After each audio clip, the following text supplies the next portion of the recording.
आज हम भारतीय संविधान की कह सकते हैं दो सबसे ऊंची कुर्सियों पर एक गहरी नजर डालने वाले हैं, भारत के राष्ट्रपति और उपराष्ट्रपति। और हमारे पास जो स्रोत हैं वो प्रतियोगी परीक्षाओं की तैयारी कर रहे एक श्रोता ने ही भेजे हैं।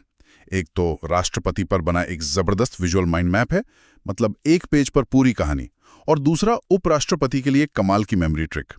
तो हमारा आज का मिशन सिर्फ इन पदों को समझना नहीं है, बल्कि इन्हें इस तरह से समझना है कि परीक्षा में कोई भी सवाल आए हम तैयार रहें। बिल्कुल। और ये नोट्स और ट्रिक्स मतलब शुरुआत करने के लिए बहुत अच्छे हैं, ये आपको क्या बताते हैं, लेकिन परीक्षाओं में असली बढ़त तो तब मिलती है जब आप क्यों समझना शुरू करते हैं। ये पद सिर्फ प्रतीकात्मक नहीं है, ये हमारे लोकतंत्र के इंजन में संतुलन बनाने वाले पहियों की तरह है। बिल्कुल। तो चलिए सीधे राष्ट्रपति वाले माइंड मैप से ही शुरू करते हैं। ठीक है। इसकी खूबी यह है कि एक नज़र में सब कुछ सामने आ जाता है। सबसे पहली और सबसे बुनियादी बात है पद, जिसका जिक्र अनुच्छेद 52 में है। ये कहता है भारत का एक राष्ट्रपति होगा। सीधी सी बात लगती है ना? है तो सीधी बात, पर बहुत शक्तिशाली है। ये एक शब्द होगा मतलब शैल बी, यही तय करता है कि भारत एक गणतंत्र है। इसका मतलब है कि देश का मुखिया हमेशा एक चुनाव हुआ व्यक्ति होगा, कोई मतलब वंशानुगत राजा या रानी नहीं। अच्छा, हमारे पूरे लोकतांत्रिक ढांचे की नींव इसी एक लाइन पर टिकी है एक तरह से। वाह, मैंने इस तरह से तो सोचा ही नहीं था। ठीक है, तो अगर किसी को इस पद पर बैठना है तो क्या चाहिए? माइंड मैप हमें अनुच्छेद 58 पर ले जाता है, जो योग्यता बताता है। उम्र 35 साल, भारत का नागरिक और लोकसभा का सदस्य बनने के योग्य। हाँ, लेकिन इसमें एक और शर्त है। अनुच्छेद 59 में लाभ के पद पर न हो। ये लाभ का पद, ये क्या चीज है? ये सुनने में थोड़ा मतलब साफ नहीं लगता। ये बहुत जरूरी शर्त है। आसान भाषा में कहें तो इसका मतलब है कि राष्ट्रपति रहते हुए आप सरकार के अधीन कोई दूसरी नौकरी नहीं कर सकते। मतलब ऐसी कोई नौकरी जहां से आपको तनख्वाह या कोई और फायदा मिल रहा हो। अच्छा। इसके पीछे का मकसद है निष्पक्षता। सोचिए, अगर राष्ट्रपति किसी मंत्रालय के अधीन एक और पद पर हों तो उनकी वफादारी तो बढ़ जाएगी ना। हाँ, सही बात है। ये शर्त पक्का करती है कि उनकी एकमात्र वफादारी भारत के संविधान के प्रति हो। समझ गया, ये हितों के टकराव को रोकने के लिए। अब आते हैं सबसे पेचीदा हिस्से पर, जहां से अक्सर सवाल बनते हैं। निर्वाचन, यानी अनुच्छेद 54 और 55। माइंड मैप बताता है कि इन्हें एमपी और एमएलए मिलकर चुनते हैं, और तरीका है एकल संक्रमणीय मत। ये सुनने में इतना भारी लगता है, क्या हम इसे आसान भाषा में समझ सकते हैं? जरूर। इसे ऐसे समझिए जैसे आप अपनी पसंदीदा आइसक्रीम चुन रहे हैं। मान लीजिए 3 फ्लेवर हैं, चॉकलेट, वनीला और स्ट्रॉबेरी।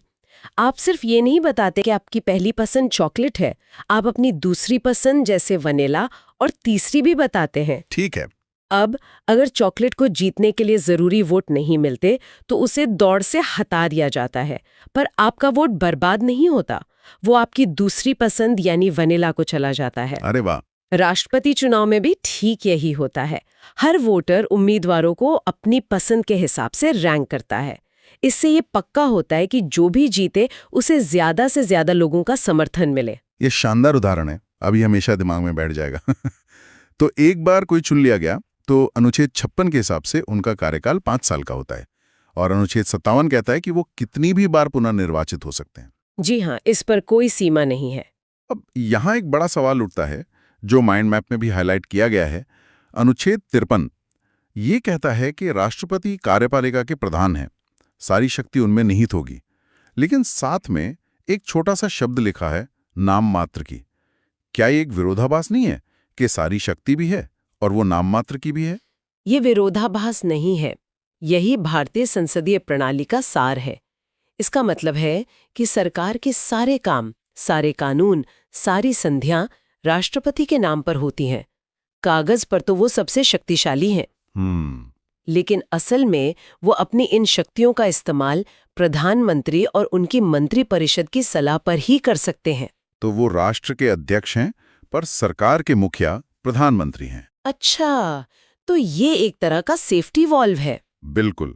ये पक्का करता है कि इतनी बड़ी शक्ति किसी एक व्यक्ति के हाथ में बिना जवाबदेही के ना रह जाए। तो क्या राष्ट्रपति सिर्फ एक रबर स्टैंप है, या कोई ऐसी स्थिति है जहां वो अपनी समझ का इस्तेमाल कर सकते हैं? बहुत अच्छा सवाल है। ज्यादातर मामलों में उन्हें सलाह माननी होती है, लेकिन कुछ ऐसी स्थितियां हैं जहां उनके विवेक की भूमिका होती है। जैसे अगर चुनाव में किसी भी पार्टी को बहुमत ना मिले तो किसे प्रधानमंत्री बनने के लिए बुलाना है, ये तय करना राष्ट्रपति का अपना फैसला होता है। अच्छा, तो वो रबर स्टैंप नहीं है, बल्कि संविधान के संरक्षक हैं जो संकट के समय में बहुत जरूरी भूमिका निभाते हैं। ये बहुत स्पष्ट हुआ। अब माइंड मैप के आखिरी और सबसे कह सकते हैं नाटकीय हिस्से पर आते हैं, महाभियोग यानी अनुच्छेद 61। स्रोत में एक रोचक तथ्य है कि ये प्रक्रिया हमने अमेरिका से ली है, पर ये इतनी ही मुश्किल क्यों बनाई गई है? इसे जानबूझकर मुश्किल बनाया गया है। महाभियोग राष्ट्रपति को हटाने का एकमात्र तरीका है और उसका आधार सिर्फ एक है, संविधान का उल्लंघन। ये प्रक्रिया इतनी जटिल इसलिए है ताकि कोई भी सरकार राजनीतिक कारणों से राष्ट्रपति को आसानी से ना हटा सके। सही बात है। ये पद की गरिमा और स्थिरता की रक्षा करता है, और ये तथ्य कि आज तक भारत में किसी भी राष्ट्रपति पर महाभियोग नहीं लगा, ये इस पद के सम्मान को दिखाता है। तो हमने देखा कि राष्ट्रपति का पद शक्ति और सीमाओं के एक बहुत ही महीन संतुलन पर टिका है, लेकिन क्या होगा अगर ये पद अचानक खाली हो जाए? हाँ, मृत्यु, इस्तीफा या किसी और कारण से। यहीं पर हमारे संविधान की दूरदर्शिता दिखती है और उपराष्ट्रपति की भूमिका सामने आती है। बिल्कुल, जो सिर्फ एक अतिरिक्त पद नहीं बल्कि निरंतरता की एक बहुत जरूरी कड़ी है। और इसे समझने के लिए हमारे पास वो कमाल की मेमोरी ट्रिक है, उसरा निकास। चलिए इसे एक एक करके खोलते हैं। पहला अक्षर है उ, जो हमें अनुच्छेद 63 की याद दिलाता है। भारत का एक उपराष्ट्रपति होगा, सीधा और सरल। जी बिल्कुल, राष्ट्रपति की तरह ये अनुच्छेद पद की स्थापना करता है। अगला अक्षर है स, यानी अनुच्छेद 64, और स्रोत कहता है कि यह सबसे महत्वपूर्ण है। स का मतलब है सभापति। उपराष्ट्रपति राज्यसभा के पदेन सभापति होंगे, एक्स ऑफिशियो चेयरमैन। हाँ, इसका मतलब है कि जो भी व्यक्ति उपराष्ट्रपति बनेगा वो अपने आप राज्यसभा का चेयरमैन बन जाएगा। और ये बिंदु उपराष्ट्रपति के पद को असली काम और महत्व देता है। वो सिर्फ राष्ट्रपति के लिए इंतजार में बैठे उत्तराधिकारी नहीं है। अच्छा, उनका एक बहुत महत्वपूर्ण रोजमर्रा का विधायी काम है, राज्यसभा की कार्यवाही का संचालन करना। ये एक बेहतरीन बात है। और चूंकि वो सदन के चुने हुए सदस्य नहीं होते, उनसे ज्यादा निष्पक्षता की उम्मीद की जाती है। ट्रिक का अगला अक्षर है रा, जो अनुच्छेद 65 को दिखाता है। इसका मतलब है राष्ट्रपति की अनुपस्थिति में राष्ट्रपति के रूप में कार्य करना। हाँ, ये संविधान का प्लान बी है, कह सकते हैं। ये पक्का करता है कि देश का शीर्ष पद एक पल के लिए भी खाली ना रहे। बिल्कुल, सत्ता का हस्तांतरण बिना किसी भ्रम या देरी के हो, इसके लिए एक बहुत ही साफ व्यवस्था है। तो उसरा के बाद आता है निकास। इसमें पहला अक्षर है नी, जो अनुच्छेद 66 के लिए है, यानी उपराष्ट्रपति का निर्वाचन। यहाँ एक छोटा सा अंतर है ना? हाँ, और परीक्षा के लिए ये अंतर बहुत महत्वपूर्ण है। राष्ट्रपति के चुनाव में एमपी और एमएलए दोनों वोट देते हैं। हाँ, लेकिन उपराष्ट्रपति के चुनाव में सिर्फ संसद के दोनों सदनों के सदस्य यानी एमपी ही वोट देते हैं। विधानसभाओं की कोई भूमिका नहीं होती। ठीक है, ये याद रखने वाली बात है। अगला अक्षर है का, अनुच्छेद 67, यानी उनका कार्यकाल जो राष्ट्रपति की ही तरह 5 साल का होता है। जी, 5 साल। और अंत में है स, जो 2 अनुच्छेदों को कवर करता है, 68 और 69। अनुच्छेद 68 चुनाव का समय तय करता है और अनुच्छेद 69 उनकी शपथ से संबंधित है। बिल्कुल सही। तो देखिए, बस एक शब्द उसरा निकास और उपराष्ट्रपति से जुड़े अनुच्छेद 63 से 69 तक, मतलब पूरी श्रृंखला याद हो गई। ये वाकई में प्रतियोगी परीक्षाओं के लिए किसी जादू की छड़ी से कम नहीं है। ये बिल्कुल है, लेकिन मैं कहूंगी इस ट्रिक की एक सीमा भी है। ये आपको अनुच्छेद तो याद करा देगी, लेकिन उनके पीछे का तर्क नहीं बताएगी। अच्छा, जैसे ये ट्रिक ये नहीं बताती कि उपराष्ट्रपति को हटाने की प्रक्रिया राष्ट्रपति के महाभियोग से अलग और सरल क्यों है। ये ट्रिक्स ज्ञान के विशाल महासागर में लंगर डालने जैसी हैं, पर असली खजाना तो गहराई में गोता लगाने से ही मिलता है। बहुत सही कहा।